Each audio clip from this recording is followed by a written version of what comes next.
Hello সকলকে, আজকে আবারও আমার একটা কাজের ছোট্ট করে ভিডিও তোমাদের সাথে শেয়ার করছি। আজকে ছিল আমার একটা এঙ্গেজমেন্ট ব্রাইড, যার লোকেশন ছিল শিলিগুড়িতে। কাজটা সকালেই ছিল, আর সকালে কাজ থাকলে বেশ ভালোই লাগে আমার। তো আমি এদিকে রেডি হয়ে সব কিছু নিয়ে যাওয়ার উদ্দেশ্যে বেরিয়ে পড়লাম। রাস্তা দিয়ে যেতে যেতে আজকে ভাবছিলাম যে খুব সুন্দর করে প্রপার একটা ভিডিও বানাবো, কিন্তু সেটা না আমি করতে পারিনি, কারণ আমি ওর বাড়ি খুঁজে পাচ্ছিলাম না। তো সেই চিন্তাতে মাথা থেকে সব কিছু বেরিয়ে গিয়েছিল। তো ফাইনালি ও আমাকে রিসিভ করতে আসে এবং আমি ওর বাড়িতেও পৌঁছে যাই। ওর বাড়িতে পৌঁছানোর পর আন্টি আমাকে খুব সুন্দর করে চা বানিয়ে দেয়, যেটা খেয়ে আমার তো ভীষণ রিল্যাক্স লাগছিল।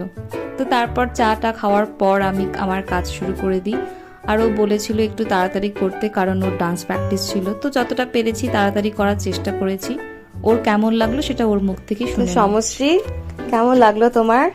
দারুণ হয়েছে, দারুণ। মানে খুব কম টাইমের মধ্যে খুব ভালো মতো আর কি করে দিয়েছো, খুব সুন্দর হয়েছে। Thank you so much. তাকাও, একটা স্মাইল দাও।